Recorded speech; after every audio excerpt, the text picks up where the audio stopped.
Olá pessoal, muito boa noite a todos. Sejam bem-vindos a mais um vídeo aqui no meu canal. Muito obrigado pela sua presença, pela sua participação. Antes de mais nada, muito obrigado mesmo. Enfim, a Fiocruz, ela descobriu o responsável por surtos da chamada doença da urina preta.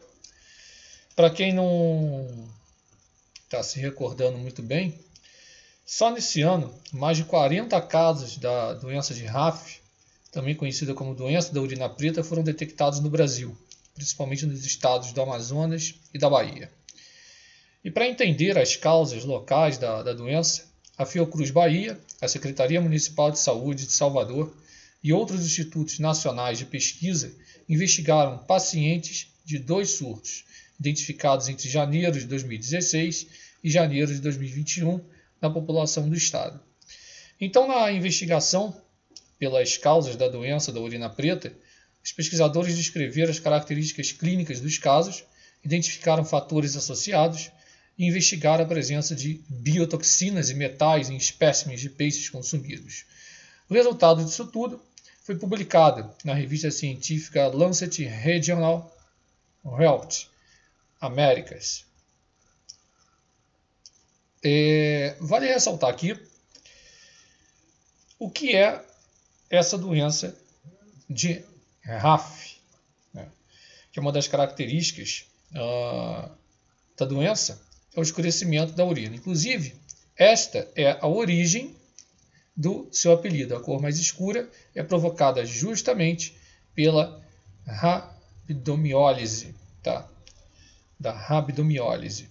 Isso significa que ocorre uma ruptura do tecido muscular e essa quebra libera, por sua vez, uma proteína tóxica na corrente sanguínea dos pacientes contaminados. Em termos mais científicos, a lesão muscular resulta na elevação dos níveis séricos da creatinina fosfoquinase, que é a chamada CPK, o que provoca o escurecimento da urina. De forma geral, a origem da doença tem relação com uma toxina que pode ser encontrada em determinados peixes, como o tambaqui, o badejo, né, dentre alguns crustáceos, lagostas, camarões, quando estão contaminados. Só que a condição também pode ser desencadeada por um medicamento, tá? Por um metal pesado, pela ingestão de toxinas, por uma atividade física extenuante, após convulsões. Então, foi necessário a investigação sobre as origens.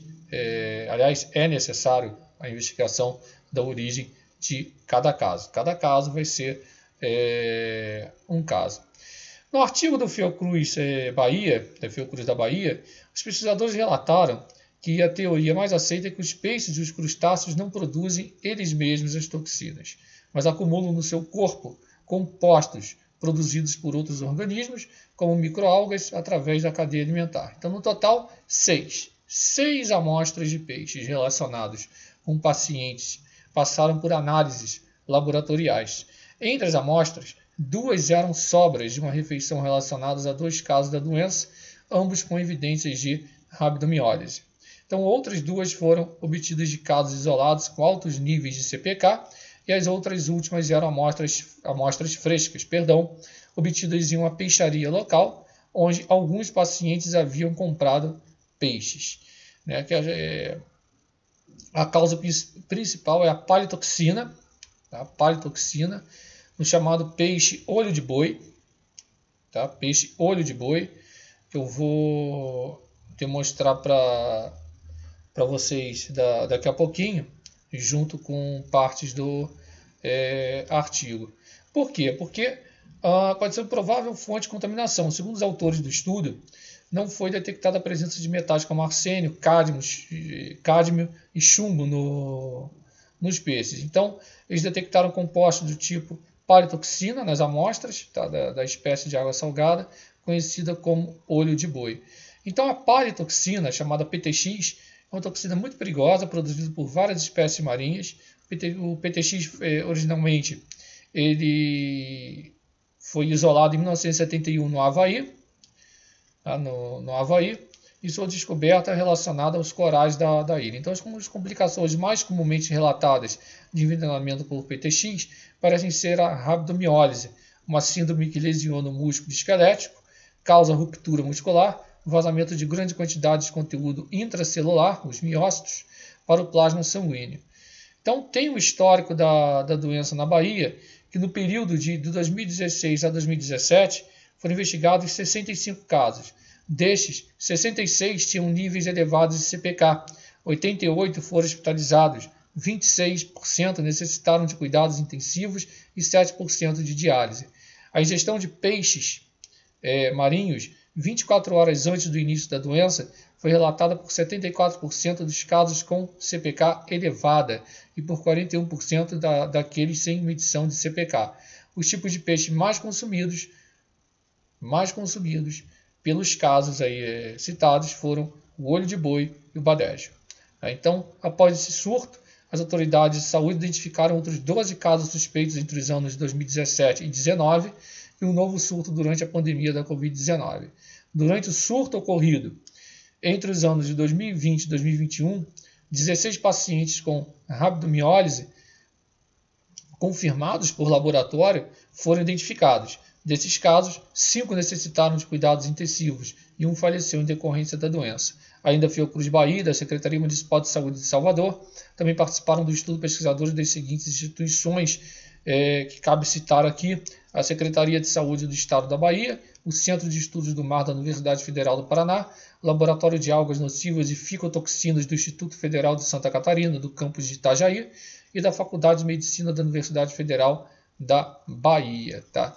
Também cabe ressaltar aqui o seguinte: essas 6 amostras de peixe que passaram para análises laboratoriais, 2 eram sobras da refeição, isso cabe levantar novamente aqui, relacionadas a 2 casos da doença, ambos com evidências laboratoriais de rabdomiólise. Outras 2 foram obtidas de casos isolados com altos níveis de CPK. As 2 últimas eram amostras frescas obtidas da peixaria local, onde alguns pacientes haviam comprado peixes. Com apoio dos colaboradores da Universidade do Paraná e do Instituto Federal de Santa Catarina, a pesquisa detectou compostos dos tipos de palitoxina nas amostras de espécie de água salgada conhecida como olho de boi, que pode ser a provável fonte de contaminação. Não foi detectada a presença de metais como arsênio, o cádmio e chumbo nos peixes. Isso é muito importante ser citada. Essa foi a nota da Fiocruz. Eu vou demonstrar para vocês aqui o artigo. Tá? Vamos dar uma olhada aqui.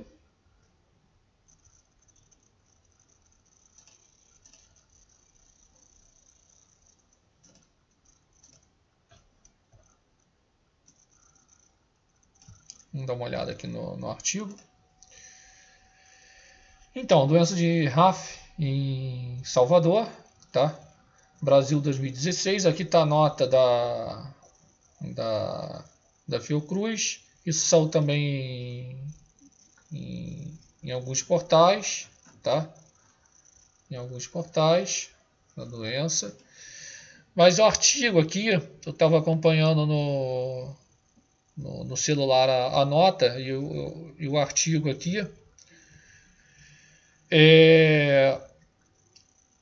Cabe citar essa parte aqui dos achados, tá? Que fala da creatinina fosfoquinase, da CPK, da parte da porcentagem dos achados. Cabe citar aqui as provas antes do estudo. Cabe citar aqui também essa parte da introdução, né? O que é a doença. Então ele fala da rabdomiólise, que é uma síndrome causada por lesão muscular direta ou indireta, resultando em elevação dos níveis séricos de creatinina fosfoquinase. Como os rins, e por que fica com a urina preta? Como os rins eliminam metabólitos celulares, a urina pode ficar mais escura, apresentando coloração avermelhada marrom. Tá? Ela desenvolve geralmente essa doença 24 horas após a ingestão de certos peixes e crustáceos. O rápido início da doença após o consumo desses alimentos cozidos sugere que as toxinas estáveis ao calor são a causa da doença. Tá? Embora a origem e o tipo de toxinas envolvidas permanecem obscuros, presume-se que os peixes e crustáceos não produzem as toxinas por si próprios, como eu falei, e vão acumulando isso ao longo da cadeia. A doença foi descrita pela primeira vez em 1924, perto da costa de Raf, ao longo da costa do Báltico, tá? na Prússia Oriental. Então, desde então, mais de 1000 casos da doença foram relatados na Europa. Aí fala o histórico também em 84, né, nos Estados Unidos, após o consumo de diferentes espécies de peixes, búfalo, etc. Fala de surtos na China em 2000, casos relatados em 2009 e 2016, né, o surto aqui no Brasil, e etc. Né? A maioria dos casos foi identificada na cidade de Manaus, tá? Todos os pacientes internados. Então vale a leitura aí, vale também, tá? Para quem não tiver tanta curiosidade, mas o artigo está acessível na Science Direct, pode dar uma lida aí na nota da Fiocruz também, que está maravilhosa, está fantástica. Gente, eu fico por aqui. Um forte abraço a todos. Fique na paz, fique com Deus. Um excelente final de dia aí. Não deixe de se inscrever no canal, ativar as notificações, compartilhar bastante esse vídeo, dar aquele like bacana e quem puder realizar a sua colaboração, o link já está aqui na descrição, tá certo? E se cuide durante a pandemia. Não deixe, faça o canal crescer aí, faça essa informação chegar ao maior número possível de pessoas aí, tá certo? Tá ok? Muito obrigado pela presença, pela confiança. E tá aí, Fiocruz descobre responsável por surtos da doença da urina preta. Valeu, tamo junto.